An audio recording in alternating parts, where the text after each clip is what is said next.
आज की कहानी पे एक फ़िल्म बनी थी 2005 में। उस फिल्म का नाम और बाकी चीज़ें बताऊं उससे पहले, क्योंकि अपने देश में मैंने खुद आंखों से कई बार देखा है, अंधविश्वास, भूत प्रेत, ये सारी बातें हम करते हैं और बहुत सारे लोग दावा करते हैं कि भूत प्रेत होता है, हम उसको उतारते हैं, हम झाड़ फूक, ये सारी चीज़ें हम लोगों के मतलब ऐसा शायद ही कोई शहर कस्बा गांव हो जहां ये सारी चीज़ें ना होती हों। हिंदुस्तान में आम बात है। बट कभी आप लोगों ने सोचा है कि ऐसा होता कैसे? क्योंकि यहाँ पे एक तरफ मेडिकल प्रोफेशन है, एक तरफ साइंस है और दूसरी तरफ अंधभक्ति है। एक तरफ ये है कि आपकी रिपोर्ट देखकर, आपके टेस्ट कराकर आपकी बीमारी पता चल जाती है। दूसरी तरफ ये है कि आपकी हाव भाव देखकर लोग कहते हैं कि इसके अंदर प्रेत है, आत्मा है, भूत है, जो दिखाई नहीं दे रहा। और फिर लोग भी, उसके रिश्तेदार जो इससे पीड़ित है, आँख बंद करके उसका इलाज करने के लिए भेज देते हैं। फिर झाड़ फूक होता है, पता नहीं क्या क्या होता है। कई बार आपने वीडियो में, तस्वीरों में भी देखा होगा, कहीं ऐसे झाड़ फूक वाले बाबा जाते हैं। कई ऐसी मैंने अपनी आंखों से देखा है। कोई महिला चली आ रही, कोई पुरुष चला रहा है, उसका एकदम बिहेवियर अलग है, वो सर अपना घुमाया जा रहा है, बाल उसके बिखरे हुए हैं, और अचानक बाबा कुछ ऐसे मारते हैं या सर पे हाथ मारते हैं और वो एकदम नॉर्मल, ऐसा लगता है जैसे अभी इससे पहले कुछ हुआ ही नहीं। लेकिन ये चीज़ें सिर्फ अपने देश में है, ये हमारी गलत फहमी थी। ये पढ़े लिखे अच्छे जो जगह हैं विदेश में, वहाँ भी ये सारी चीज़ें होती हैं। और आज की कहानी इसी के ऊपर है। ये कहानी है जर्मनी की एक लड़की की। एक फिल्म आई थी 2005 में, द एक्सॉर्सिज्म ऑफ एमिला रोज, और ये फिल्म काफ़ी चर्चित हुई थी। बहुत ही ज़्यादा ये डरावनी फिल्म थी और कहते हैं कि कई बार थिएटर में लोगों ने इसको देख के उनको खुद डर लगा था। तो द एक्सॉर्सिज्म ऑफ एमिली रोज ये फिल्म थी, बॉक्स ऑफिस पर सुपर हिट हुई, बॉलीवुड की फिल्म थी, 2005 में रिलीज़ हुई थी। बाद में पता चला कि ये फिल्म सचमुच एक सच्ची घटना पर है, और ये फिल्म यूं ही नहीं बनाई गई थी, बल्कि एक लड़की की सच्ची कहानी है। और ये लड़की जर्मनी में रहती है और उसी लड़की के ऊपर ये फिल्म बनाई गई है। और इस फिल्म में जो चीज़ें दिखाई गई, पता नहीं आप में से बहुत सारे हमारे क्राइम तक फैमिली मेम्बर ने शायद देखा हो। जो पूरी कहानी है और इसमें क्या कुछ होता है वो अलग चीज़ है। जो असल ज़िंदगी की कहानी है एमिली रोज, ये कहानी क्या है ये मैं आपको बताता हूँ। दरअसल एमिली रोज फिल्म में नाम था, लेकिन असली नाम इस लड़की का था एनीलीज माइकल। एनीलीज माइकल जर्मन में एक कैथोलिक फैमिली में जन्म लेती है 1952 में। परिवार बेहद कट्टर और धार्मिक, 3 बहनें और माँ बाप। एनीलीज धीरे धीरे अपने उसी परिवार में पलती बढ़ती है, लेकिन एक इसकी सिस्टर, जब इसकी एनीलीज की उम्र 8 साल थी, उसकी डेथ हो गई। उसके डेथ होने के बाद परिवार को एक सदमा भी लगा। अब 2 बेटियां बची, तो माँ बाप का सारा फोकस अपनी बाकी दोनों बेटियों की तरफ थी। लेकिन ये परिवार बेहद धार्मिक कट्टर था और बहुत सारी चीज़ों को मानता था, और इसलिए अपनी दोनों बेटियों पे काफ़ी नज़र रखता और इनको सारे मतलब जो पाप और पुण्य, ये सारी चीज़ें बताते। एनीलीज पढ़ने लिखने में तेज़ थी, उसको स्कूल में एडमिशन मिला, वो स्कूल गई और स्कूल में बहुत अच्छा कर रही थी। हर सब्जेक्ट में वो बेहतर नंबर लाती थी, क्योंकि उसको पढ़ाई लिखाई का बहुत शौक़ था। धीरे धीरे वक्त बीतता है, एनीलीज 16 साल की हो जाती है। अभी तक सब कुछ ठीक था। 16 साल की उम्र में पहली बार एक दिन वो स्कूल जाती है और बिल्कुल ठीक थी, कोई प्रॉब्लम नहीं थी। अचानक क्लासरूम में वो बेहोश होकर गिर जाती है। अब जैसे ही वो बेहोश होकर गिरती है, 2 चीज़ें होती हैं जो उसके बाकी स्टूडेंट्स से क्लास में देखते हैं। वो एनीलीज को उठाने की कोशिश करते हैं, बट एनीलीज का जो उस वक्त वज़न था इतना नहीं था कि वो ना उठा पाएँ, लेकिन उन्हें एहसास होता है कि इसका वज़न बहुत ज़्यादा है और वो उठ नहीं रही है। फिर वो टीचर बाकी लोगों को बताते हैं। खैर थोड़ी देर के बाद एनीलीज को होश आ जाता है, लेकिन जब वो होश आता है तो उसको लेटा कर रखा गया था उस वक्त, चूँकि वो बेहोश थी। होश आने के बाद उसे सिर्फ एक चीज़ में फ़र्क महसूस होता है और उसे लगता है कि उसके अंदर बहुत सारा वज़न पैदा हो गया, वो बहुत भारी हो गई है और अपने आप को उठा नहीं पा रही है। ये उसके दिमाग में था और उसने बताया। खैर इसके बाद उसे डॉक्टर को दिखाया गया और घर भेज दिया गया। माँ बाप को सारी चीज़ें पता चली। घर जाने के बाद भी इसने माँ बाप को बताया कि मुझे अचानक लग रहा है कि मैं बहुत ज़्यादा वज़नी हो गई, मैं भारी हो गई हूँ, मेरा शरीर पहले जैसा नहीं लग रहा है। माँ बाप ने कहा कुछ ऐसी चीज़ हुई होगी, ठीक हो जाएगा। उन्होंने समझाया, बात आई गई होगी। कुछ महीने तक बिल्कुल नॉर्मल रहा इसके बाद, लेकिन कुछ महीने बाद अचानक एक रोज़ फिर वो बेहोश हो जाती है। बेहोश होने के बाद जब वो उसको होश आता है तो फिर कहती है कि मुझे बहुत भारी लग रही हूँ मैं, और वैसे ही उसके अंदर फीलिंग थी जो इससे पहले थी। माँ बाप फिर उसे डॉक्टर को दिखाते हैं, डॉक्टर कहता है कुछ नहीं है। साल भर के अंदर अंदर तीसरी बार उसके साथ यही चीज़ होती है, उसे फिर एक तरह से बेहोशी का आलम होता है, वो गिरती है और फिर कहती है कि मैं भारी हो रही हूँ। फिर डॉक्टर को दिखाया जाता है, लेकिन कुछ दिन तक ठीक रहता है, पर इस बार इसे 1 साल में तीसरी बार होने के बाद अब धीरे धीरे उसकी हालत थोड़ी बिगड़ती रहती है। वो अजीब अजीब हरकतें करती रहती है, कभी कभी चीखने लगती, कभी चिल्लाने लगती, कभी कहती है मुझे कुछ रंग दिखाई दे रहा है, कभी कहती है मुझे आवाज़ सुनाई दे रही है, कभी कहता है कोई अजीब बातें कर रहा है मैं, और वहाँ आसपास कोई नहीं होता। माँ बाप परेशान हो गए, डॉक्टर को दिखाया, साइकेट्रिस्ट को दिखाया, उन्होंने सारे टेस्ट किए, सारी चीज़ें की, कोई प्रॉब्लम नहीं निकली। उन्होंने कहा ये सब वहम है, बात आई गई हो गई। कुछ वक्त और बीता, करीब 1970, 18 साल की हो चुकी थी अब तक एनिलीज। इस दौरान में उसने कॉलेज में एडमिशन भी ले लिया और पढ़ाई लिखाई में वो शुरू से शार्प थी, तेज़ थी। उसकी इस बीमारी का पढ़ाई लिखाई पे भी कोई असर नहीं हो रहा था। 70 में अचानक फिर उसे एक दिन दौरा पड़ा, डॉक्टर को दिखाया गया तो पता चला ये मिर्गी का दौरा था। खैर उसका इलाज हुआ, इलाज होने के बाद उस ठीक हो गई, घर पहुंच गई। छुट्टी आने, जो अस्पताल से छुट्टी मिली उसके घर पहुंचने के बाद, लेकिन उसकी हालत फिर धीरे धीरे बिगड़ती रही। माँ बाप ने तमाम कोशिश की डॉक्टर को दिखाने की, दिखाया, डॉक्टर बार बार उसे कहते कि कोई बीमारी नहीं है, कोई मानसिक बीमारी नहीं है, वो फिट है। अब इधर एक तरफ वो कॉलेज में थी, फाइनल ईयर में पहुंच गई, एग्ज़ाम दिया और ग्रेजुएट भी हो गई और बहुत अच्छे नंबरों से।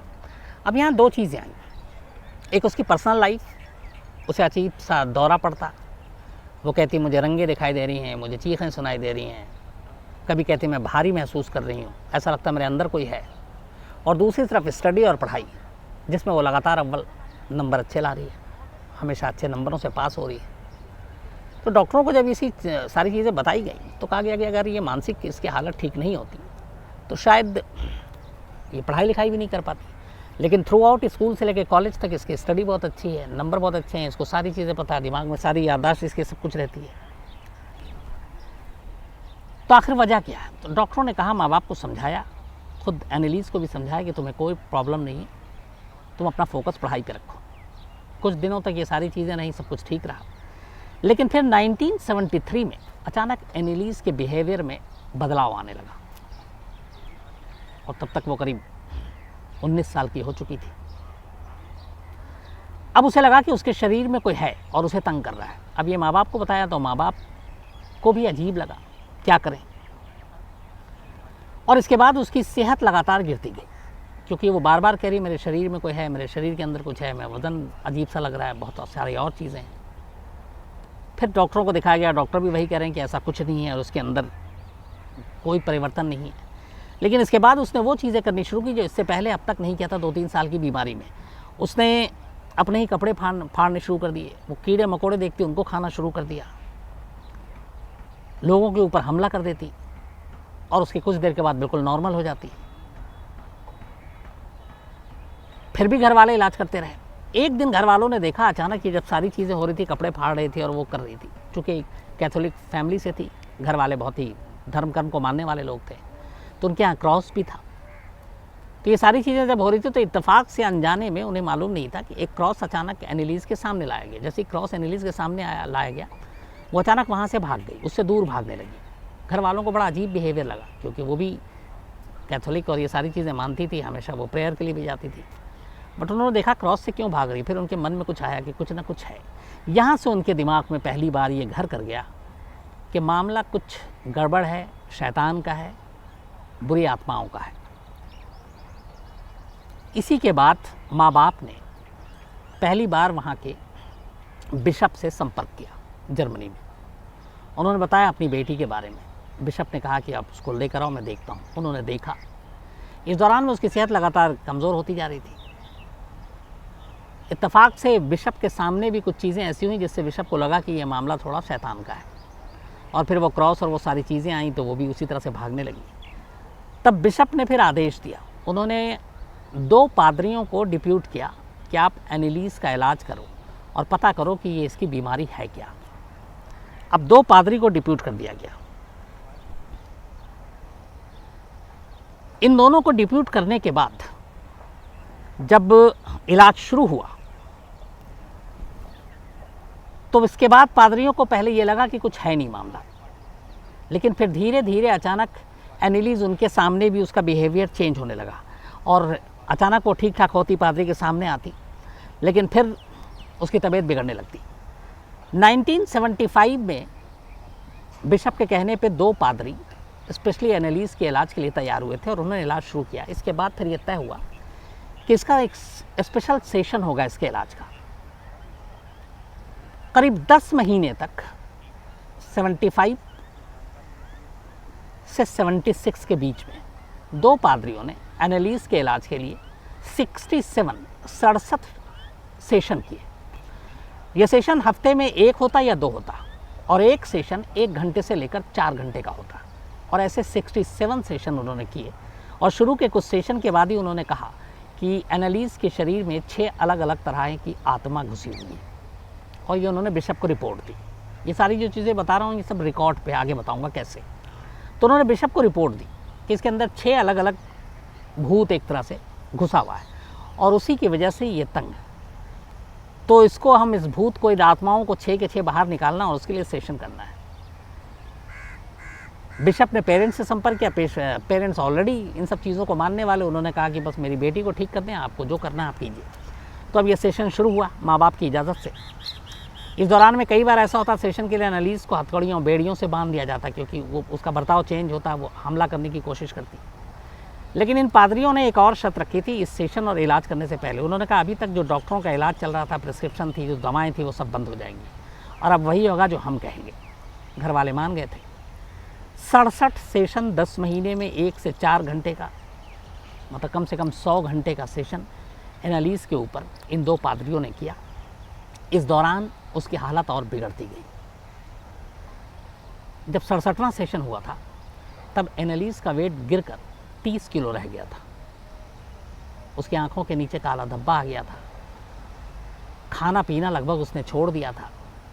कई बार सेशन के दौरान उसके ऊपर पादरियों का ये कहना था, हालांकि वो एनालिस को टॉर्चर नहीं कर रहे थे, भूत को कर रहे थे, जैसे अपने अभी होता है, वो मारते हैं, लेकिन शरीर पे चोट तो उसी को लगेगा जिसके आप मार रहे, डायरेक्ट इलाज कर रहे हो। तो 67 सेशन के बाद एनालिस ठीक होने की बजाय पूरी तरह से बीमार हो गई। वज़न घटकर 30 किलो रह गया और आखिरकार 1 जुलाई 1976, 1 जुलाई 1976, जब एनालिस की उम्र सिर्फ 24 साल थी, उसने अपने घर में दम तोड़ दिया। ठीक 67वें सेशन के 1 रोज़ बाद उसकी मौत हो गई। अब मौत के बाद ऑटोप्सी ज़रूरी थी, पोस्टमार्टम हुआ। पोस्टमार्टम रिपोर्ट ने सारी कहानी पलट दी। पोस्टमार्टम रिपोर्ट जब आई तो पोस्टमार्टम रिपोर्ट में एनालिस के दांत में फ्रैक्चर दिखाया गया कि उसको डिहाइड्रेशन था। पोस्टमार्टम रिपोर्ट में ये था कि वो खाना उसको नहीं दिया जा रहा था। पोस्टमार्टम रिपोर्ट में ये था कि वो पानी नहीं पी रही थी और उसके जिस्म पर जगह जगह चोट के निशान थे, इसका मतलब उसे मारा पीटा गया था। तो जब ये पोस्टमार्टम रिपोर्ट आई तो अचानक फिर ये हुआ कि ये नेचुरल डेथ नहीं है। पुलिस ने जांच शुरू की। जब पुलिस ने जांच शुरू की तो पता चला फिर ये कहानी कि एनालिस के साथ इस तरह की हरकत होती थी और माँ बाप उसका 2 पादरियों से इलाज कर रहे थे और इस इलाज की परमिशन बिशप ने दी थी। और इसी 67 सेशन के दौरान फिर जब उन्होंने बारीकी से पता किया, बेड़ियों में जकड़ा जाता था, भूखा रखा जाता था, प्यासा रखा जाता था, मारा जाता था और ये सब कुछ माँ बाप की सहमति से हो रहा था। तो फिर वहाँ की पुलिस ने अपनी इन्वेस्टिगेशन फाइनल करके एक रिपोर्ट दी और उस रिपोर्ट में माँ बाप और दोनों पादरियों को गुनहगार और जिम्मेदार माना। तब तक ये मामला जर्मनी में हर तरफ मीडिया में भी आ गई और मीडिया में ये इस एनालिस की कहानी चर्चा में थी और इस कहानी के साथ एक बहस शुरू हो गई कि क्या जो बिशप ने किया, जो पादरियों ने किया, वो सही था। आज के इस दौर में 1975-76 में भी लोग मानते थे कि वो वक्त से आगे हैं। इस तरह से एक 22, 23, 24 साल की लड़की पे इतना जुल्म और उन चीज़ों के लिए जिसको किसी ने देखा नहीं, भूत प्रेत, और उसके लिए 67 सेशन और उस सेशन में इसके साथ इतनी सारी हैवानियत, तो ये गैर इंसानी है। इसी के बाद कुछ वकील सामने आए और उन्होंने कहा कि हम इस मुकदमे को अदालत तक ले जाएंगे। मामला एक तरफ धर्म का था, एक तरफ चर्च का था, बिशप का था, पादरी का था, लेकिन फिर ये मामला कोर्ट में गया। कोर्ट में बड़ी लंबी बहस हुई। माँ बाप के स्टेटमेंट, माँ बाप ने कहा कि हाँ हमने भेजा है। बिशप ने कहा कि हमने अच्छी मंशा, अच्छी नीयत से 2 पादरी को डिप्यूट किया था। दोनों पादरियों ने कहा कि हम इसके अंदर से 6 आत्माओं को निकालना चाहते थे और इसलिए हम इसका इलाज कर रहे थे ताकि पवित्र आत्मा ही इसके अंदर बचे। तो हम लोगों ने कोई क्राइम नहीं किया है। अब उस वक्त तक ये मामला वहाँ पे 2 तरह से बढ़ भी गया था। एक तरफ हार्डकोर थे, एक तरफ जो इन चीज़ों के ख़िलाफ़ थे कि ये गलत है, तो बीच में धर्म भी आ गया। आखिर में अदालत ने अपना फ़ैसला सुनाया। 1978 में ये अदालत का ये फ़ैसला आया और अदालत ने दोनों पादरियों को 6-6 महीने और माँ बाप को भी सज़ा दी, लेकिन जेल की नहीं। उन्होंने कहा ये 6-6 महीने की सज़ा, पादरियों को तो जेल की सज़ा थी, लेकिन बाद में वो सस्पेंड कर दिया गया और बाकी उनकी सज़ा ये थी कि अब आप इस मामले में जो आपने किया है, तो अदालत तो आपको गुनहगार मानती है, लेकिन चूँकि आप लोगों का जो एक तो पादरी हैं और माँ बाप की मर्ज़ी से ये सब कुछ हुआ है, तो फिर आपको जेल नहीं जाना होगा, लेकिन बाकी कुछ उनको मामूली सी सज़ाएँ दी गई। इसको लेके भी हंगामा हुआ कि एक 24 साल की हंसती खेलती इतनी तेज़ तर्रार लड़की जो हमेशा फर्स्ट आती थी, उसकी मौत अंधविश्वास, अंधभक्ति के चक्कर में हो गई और पढ़े लिखे लोग, पादरी, माँ बाप, इन लोगों ने उसमें रोल प्ले किया, तो उसको सज़ा होनी चाहिए। लेकिन ऐसा हुआ नहीं और अदालत भी शायद कहीं ना कहीं दबाव में थी और इसी वजह से उस दबाव के चलते इस मामले में जो सज़ा होनी चाहिए थी वो सज़ा दी नहीं गई और इस तरह से एक 24 साल की लड़की, इस शक पर कि उसके शरीर के अंदर 6 भूत हैं, उसकी जान चली गई। तो इसी के ऊपर 2005 में ये फिल्म आई थी और फिल्म ने काफ़ी पूरी दुनिया में अच्छा बिजनेस भी किया था और तब ये पता चला था कि ये रियल स्टोरी है। तो ये कहानी थी और हमारे क्राइम तक फैमिली मेम्बर हैं जिन्होंने इस कहानी की फरमाइश की थी, तो मैंने कहा कि आज आपको ये कहानी सुनाता हूँ। तो लेकिन इस पूरी कहानी में एक नसीहत ये है कि हम सिर्फ रोते हैं अपने देश में कि हमारे यहाँ अंधविश्वास, अंधभक्ति, ऐसी सारी चीज़ें, बाबा, झाड़ फूक, भूत प्रेत, लेकिन दुनिया के बाकी देशों में भी, अब जर्मनी जैसा देश, ऐसा नहीं 74-75 में भी जर्मनी बहुत डेवलप कंट्री था, तो वहाँ पे भी अगर इस तरह की चीज़ें हैं तो फिर इसका मतलब है कि अछूता नहीं है कोई, और ये चीज़ें कहीं ना कहीं हैं। लेकिन अफसोस की बात है, क्योंकि अगर पूरी कहानी का निचोड़ आप ये देखें तो इन चीज़ों के चक्कर में एक 24 साल की लड़की की जान चली गई। और उस पोस्टमार्टम रिपोर्ट में ये भी था कि अगर इसको शायद 1 हफ्ता पहले डॉक्टर के पास ले आते, हॉस्पिटल ले आते, तो उसकी जान बच सकती थी। और डॉक्टरों ने उसकी फिर बताया कि उसका क्या क्या इलाज हो सकता था। लेकिन पादरियों ने पहला शक यही रखा था कि ये जो मेडिकल सारी इसको सुविधाएं हैं, डॉक्टर हैं, दवाएं हैं, वो चीज़ें नहीं दी जाएंगी, हमारा ही इलाज चलेगा। और इस चीज़ ने एक बच्ची की जान ले ली। तो ये थी कहानी एमिली रोज़ यानी एनालिस की। और इस कहानी, थैंक यू, हमारी क्राइम तक फैमिली ही मेम्बर हैं। शेख समीर अहमद बहुत वक्त से कह रहे थे